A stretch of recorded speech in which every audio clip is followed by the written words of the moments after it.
albaabka aan ka soo noqoshada lahayn bal eeg sida ay ula dhaqmeen bal eeg sida ay u galeen orod oo soo arag xabsigii godadka ahaa ee ay ku hayeen dadka waa meel masiibo ay ka dhigeen waa meel ay dadka ay ku cadaabaan iyadoo aan la kala jeclayn inta ku dhimanaysa iyo inta noolaan doonta qof kasta waxaa la gelinayaa isaga oo buuran ku darso oo godka lagu gelinayo albaabkiisu waxa uu leeyahay falliiq yar oo qof bini'aadan ah oo caafimaad qaba aanu ka soo bixi karin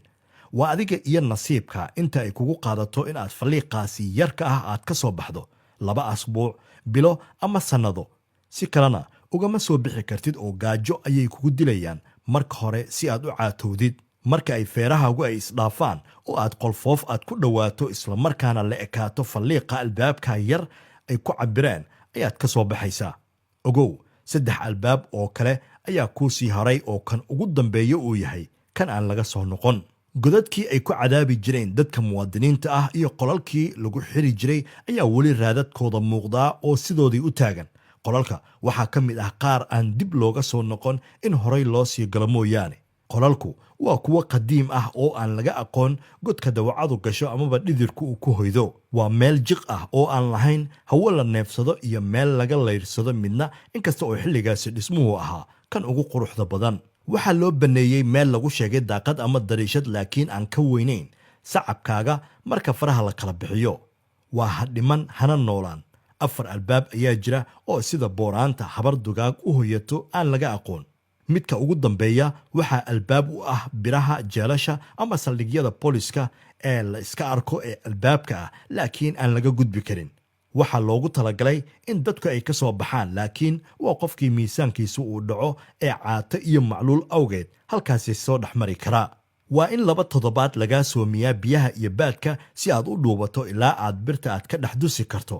naxdinta ugu badan ayay la darsaysaa dadka kuwooda burburan ee aan ku caatoobi karin 2 asbuuc waa nooc ka mid ah ciqaabtii ugu foosha xumayd ee lagula kacay dadkii laga soo ururiyey dhulka duurka ah ee Afrikada galbeed gaar ahaanna halka maanta loo yaqaan Ghana waa meel u dhow dekada ay gumaystuhu ay isticmaali jireen si ay maraakiibta ay ugu soo xiraan kadibna dadka maxaabiista shixnad ahaan loogu daldalo ilaa laga gaarsiiyo South America, Central America, Caribbeanka iyo North America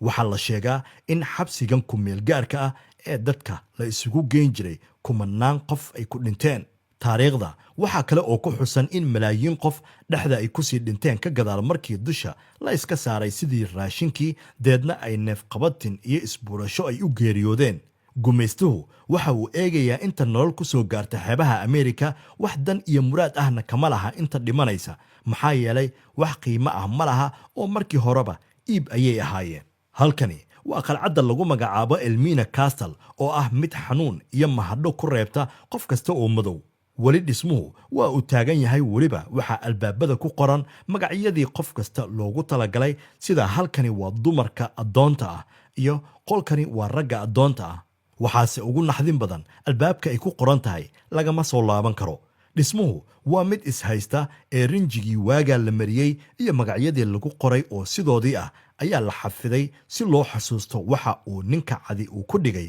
ninka madow dhinacyada hore ee bannaanka ah waxaa weli ku rakiban madaafiic nooca dhulka laga gana ah si la isaga difaaco cadowga gaar ahaana dowladaha kale ee aan ingiriiska ahayn oo xilligaasi boob iyo bililoqo u soo doontay Afrika waa dhismo ka kooban dhowr dabaq oo loogu talagalay in lagu guro dadka la soo qabto ee iibka loo qaado waxaa jira dabaq dhulka hoostiisa ah waana kan ugu murugada badan oo ugu ciriiriga iyo cadaabka badan hadda waa goob dalxiis si loo arko taariikhda qadiimiga ah ee xeebta dahabka iyo raadadkii ka ganacsiga dadka madow ee markaasi loo dhoofin jiray labada Ameerika si ay uga shaqeeyaan beeraha uu cadaanku ka samaystay dhulkaasi albaabka aan laga soo laabanayn ayaa ugu sii daran ee ku yaala rugta Elmina Castle oo ah halkii laga soo qaaday awowayaashii dad badan oo madow ah oo ku nool Ameerikooyinka oo dhan wali waxaa la isweydiinayaa sababta dadka loogu dilayay gaajada maadaama laga rabo in ay noqdaan kuwo xoog leh oo lagu shaqaysan karo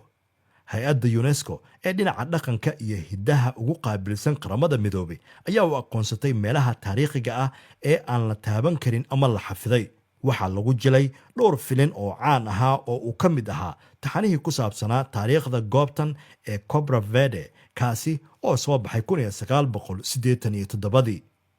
waxaa la caddeeyey in qarnigii 18aad halkan laga dhoofiyey ilamaa iyo 30,000 oo addoon ah. keliya ma ahayn ingiriiska ee waxaa sidoo kale dadka ka dhoofsaday dajka iyo boortaqiiska. waad ku mahadsantihiin sida wanaagsan ee mar walba aad noola socotaan. bulqaas media ayaad nagala socotaan. fadlan haddii aad ku cusub tahay beejka bulqaas media ha ilaawin inaad like iyo follow aadna soo tidhaahdo. haddiise aad tahay macmiil soo noqday sidoo kale hanaga ilaawin in muuqaalkan aad sheergarayso oo asxaab badan aad la wadaagto si iyagana asxaabtooda kale ay ula wadaagaan halkaasina ay wax uga bartaan.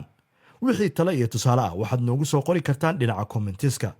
aad baad u mahadsantihiin. rabbiga ha idinla jiro. assalaamu calaykum waraxmatullaahi wabarakaatuhu.